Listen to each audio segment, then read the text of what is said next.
It is the WMAY morning news feed, and of course, we're going to keep you updated with all of the latest political conversations as we are in an election year. And joining me in studio right now is 13th Congressional Democrats candidate for the Democrats, Nikki Budzinski, joining us in studio. Thank you so much for taking time, Nikki. How are you? I'm great. Thanks for having me this morning, Greg. Absolutely. So we wanted to do the kind of introduction, and hopefully we talk more throughout the campaign. Let's get right into it for the WMAY audience that's not familiar with you. Tell us a bit about your background. Yeah, thanks, Greg. I'm originally from Peoria and a graduate of the University of Illinois. And I'm living in Springfield. I'm really excited to be running in this 13th congressional district because, I really believe, and this is what propelled me to make the decision to run, that working families in central and southern Illinois, the place where, I was born, where I've spent and grew up, started my career, I believe they need a champion in Congress. I believe we need somebody that's fighting for them. It's something that I've spent my entire career doing. I was really honored to work in the labor movement. I worked for the United Food and Commercial Workers Union for 7 years. The UFCW is a union that largely represents low-wage retail workers. I'm a candidate that's actually been on a kill floor of a meatpacking plant. So I've seen the importance of issues like paid sick leave for workers, people that are concerned about going into the job if they don't feel well, making sure that they're protected and they have an opportunity to stay home if they're not well. I also know the importance of raising wages and making sure that working people are making a good living wage and have good benefits as well. I think these are really important issues. I also work for the firefighters union. When I worked for the firefighters, making sure that they had safe staffing, training, equipment that our first responders need when they're responding to our communities. So I'm really proud of the work I did in the labor movement over 10 years collectively and the issues I fought for on behalf of working people throughout my entire career. So I'm really excited to be running in the 13th Congressional District and focusing in on those issues. Tell me about the 13th district, because it's a new district, right? Yeah. We're losing a seat in Congress because of population loss, and I do want to kind of get your take on how we reverse that in Illinois. Yeah. But talk about the 13th district, because it's an interesting district, Yeah. right? The way it's drawn, it includes parts of East St. Louis, It does. Edwardsville. Yep. I think it includes all of Springfield, Decatur, and is it Champaign? It Yep, also includes Champaign, Urbana-Champaign, which I mentioned where I went to college. Living in Springfield, this district is basically 90 miles east and 90 miles west, and it's mostly interstate. But there's a lot of commonality, I think, in this district. There's a lot of great universities. We've got Southern Illinois University in Edwardsville, which is a growing campus, which is really exciting. And if I'm going to Congress, I'm going to make sure I'm a strong advocate for our places of higher education, obviously with the University of Illinois. But we also have great community colleges throughout the 13th Congressional District, from SWIC in Metro East to Parkland to Richland. And then we have great manufacturing, where actually Granite City is now in this district.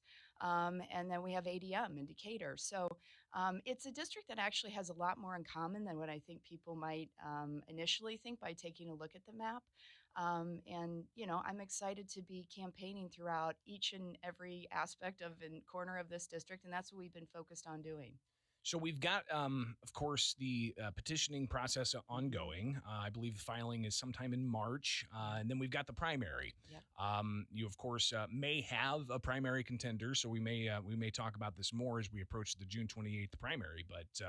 What's going to set you apart from other candidates, not just in the primary, but even heading into the general midterm election? Yeah, I think it's two things. I think it's one, as I said at the beginning of this segment, is that I have focused my entire career on issues that support working people. And I think what I want to focus this campaign on is creating good jobs, good union jobs throughout the central and southern Illinois district, but also focused on putting more money back in the pockets of working people that they've earned, those dollars that they've earned. How are we doing that?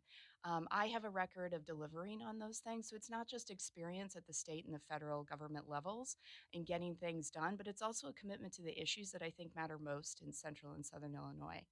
One issue or two I'd actually point out to you, Greg, that I really focused on when I was working in Governor Pritzker's administration is the passage of a $15 minimum wage. Working people in Illinois hadn't seen a dime of an increase in 9 years. And I was a part of helping to negotiate the bill that actually put the state on a trajectory of getting us to $15 by 2025. And I think that's really important, and I'm incredibly proud of that.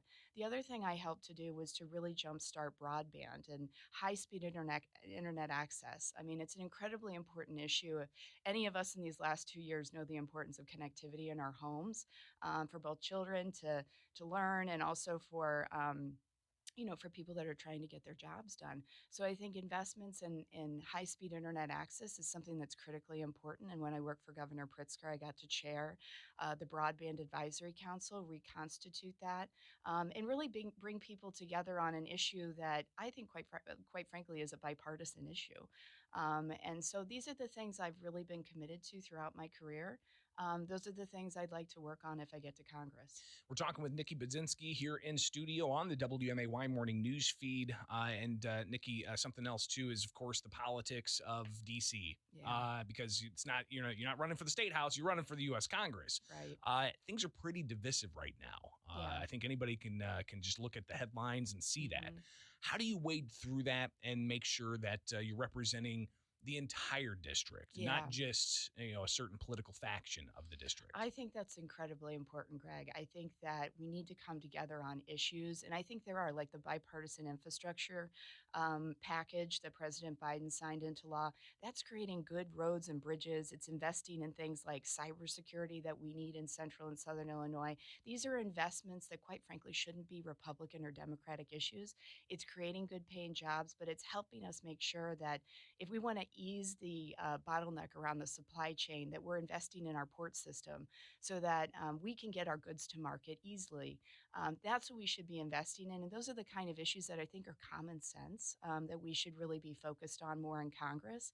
And I think just bringing a spirit of civility and, working together with people. There are parts of this district that Scott Air Force Base, I've mentioned, is a part, I'm sorry, no longer a part of the 13th district, but just adjacent to it.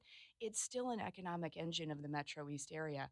I want to work with Republicans to make sure that we're investing in things like Scott Air Force Base because it's creating good paying jobs in the district, in the 13th district. So I think there are things that we can find that are not Republican or Democratic issues, but just common sense issues that support working people.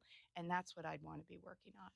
One thing that we're facing with the new Congress is fewer seats for Illinois because of Mhm. continued outbound migration.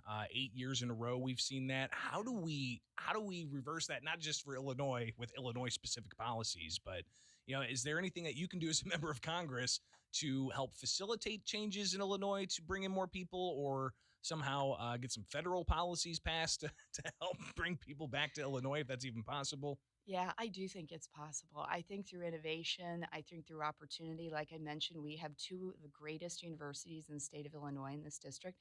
We should be finding ways to not only train these students, but actually incentivize them to stay in central and southern Illinois. And I think it's looking for, partners like I mentioned, ADM is in this district. How are we creating good paying job opportunities for people that are interested in being a part of ag tech, which is something that is Parkland Community College is really leaning on.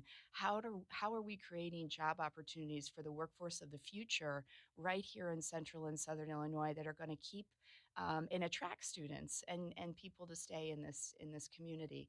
And I think that we have a lot to offer. I think there's a lot of diversity within this district, and I think that can help incentivize people to build a life, build a family here. Nikki Budzinski is the one of the Democrats running for Congress in the 13th Congressional District. Of course, we got a primary June 28th. The election's November 8th, so we'll watch all that unfold.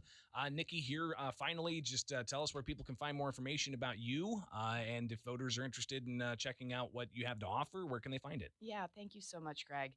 They need to go to www.nikki, Nikki, nikkiforcongress.com. I appreciate the opportunity. Absolutely. So let's talk again, Okay. because there's plenty of weeks between now and even the primary. So looking forward to having those conversations with you. Likewise. Thanks, Greg. It is the WMAY morning news feed, now 7:30, and let's take a break for